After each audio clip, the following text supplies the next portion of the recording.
to share something with you. That might put me in a very negative light, yeah. Relationships are not my forte. See if someone grabbed up my wife or something completely different ballgame. I'll walk away from here, and this has been like a therapy session.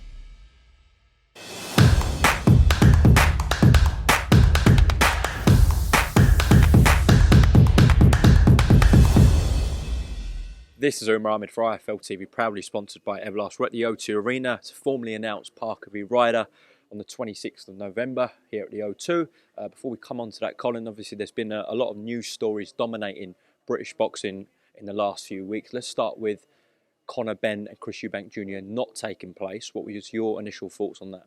I was absolutely delighted that it didn't take place. That fight was talked about in the summer, and I do a column in the Sun every 2 weeks. And back in July, I wrote a column saying this fight should not happen. The discrepancy between a small welterweight and a man like Chris Eubank Jr., who had fought at super middleweight, for me was too great and could have led to a very dangerous situation. It's not unknown for boxers having rehydrated, and he had to make 157 pounds at the official weigh-in. On the day of the fight, he wasn't allowed to put on more than 8 pounds overnight.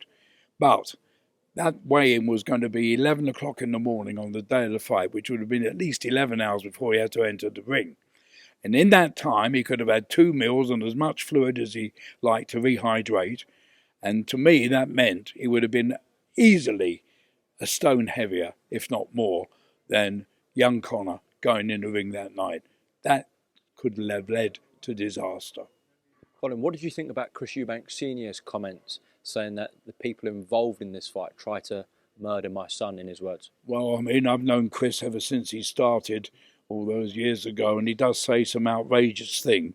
To say that, they tried to have his son killed was just typically outrageous Eubank rhetoric.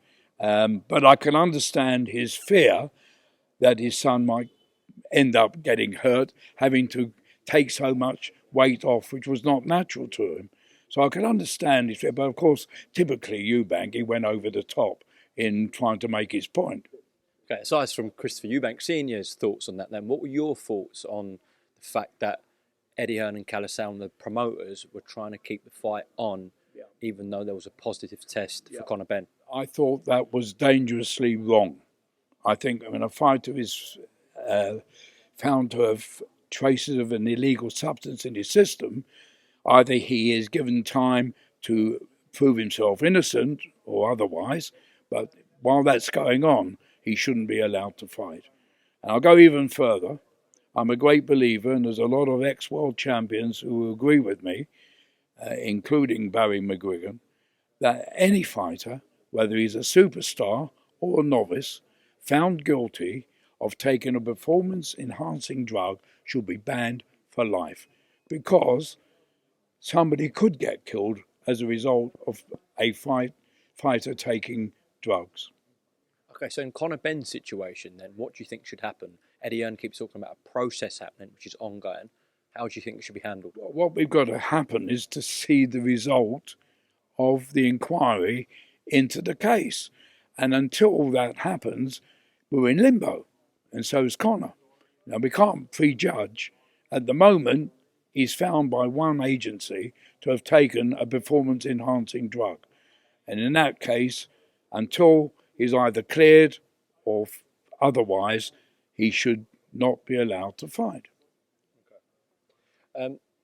How do you think we go about resolving this issue around doping, especially in the UK, where UKAD is the only testing agency that's recognised by the British Boxing Board of Control, and VADA isn't? They can't penalise someone for failing a VADA test. Well, this is where the confusion comes in, because there are two bodies who are testing boxers for illegal substances.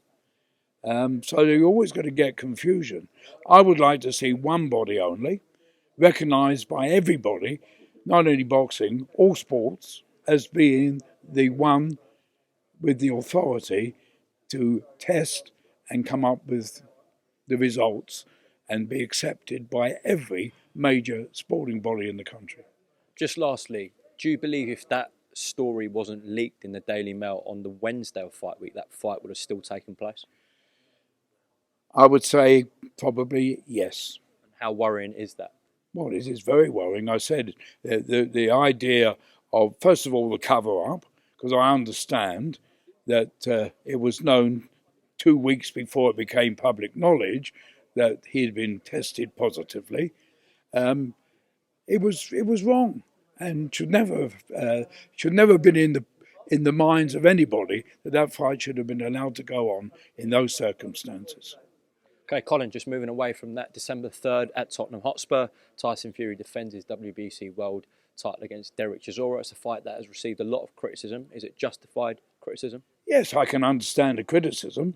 I mean, Fury has already beaten Chisora twice. The second time, it was in the 10th round, he was stopped.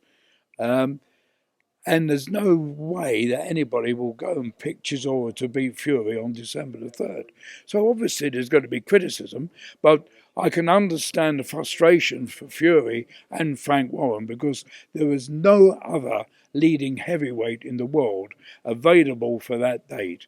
And Fury, with Usyk on the horizon early next year, is badly in need of a fight. So I can understand the frustration there that Chisora is the only one who's acceptable to go in the ring with Fury, although on paper it's no contest. Of course, before the Chisora announcements, George Warren and Frank Warren were trying to make the fight between Tyson Fury and Anthony Joshua. Yeah. What were your thoughts on that collapse, and do you have a particular side you blame for it?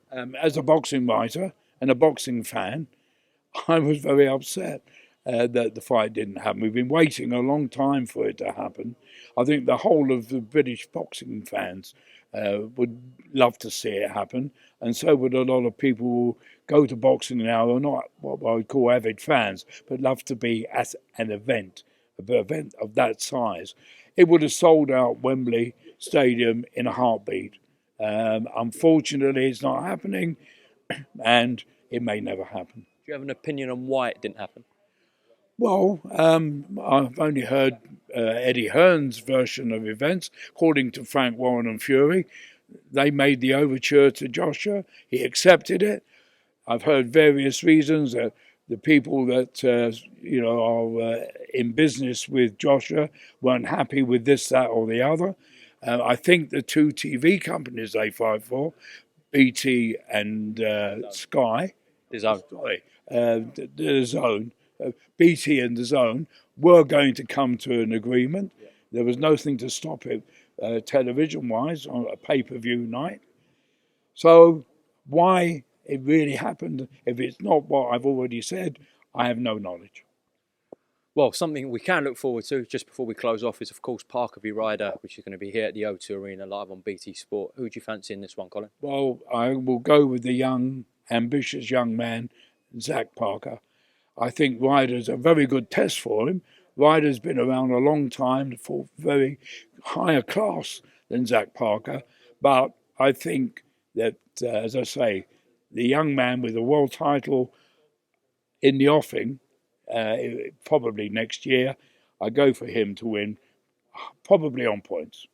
Colin Hart, thank you very much for your time on IFL TV. You look to be getting younger every day, every time I see you. Thank you very much, flatterer.